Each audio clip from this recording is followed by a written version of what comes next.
Retour en France, les atteintes à la laïcité en milieu scolaire, elles seraient bien plus importantes que les chiffres officiels ne le laissent entendre. 110 faits signalés en septembre, 10 fois moins qu'en septembre 2023.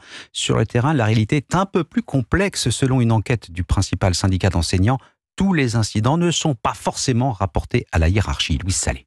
Didier Georges, proviseur à Paris, a mené l'enquête de ce syndicat auprès des chefs d'établissement. Près de 50% d'entre eux ne faisaient pas remonter les incidents. Alors 80 à 90% des situations étaient réglées par un simple dialogue, mais aussi 5 à 10% des collègues exprimaient quand même une crainte avec des propos qui ont été jusqu'à « je ne veux pas être le prochain Samuel Paty ». Des profs aussi n'osent pas signaler les atteintes à la laïcité de peur d'essuyer des reproches. Déborah Caquet enseigne l'histoire géo en région parisienne. J'ai eu le cas de figure d'une élève qui, dans une sortie scolaire, porte le voile. Moi, ce que j'en retiens, c'est vraiment la grande angoisse que j'ai ressentie toute la journée en me disant que j'aurais peut-être des accusations très graves portées contre moi. On m'expliquerait que j'avais mal fait ou mal dit.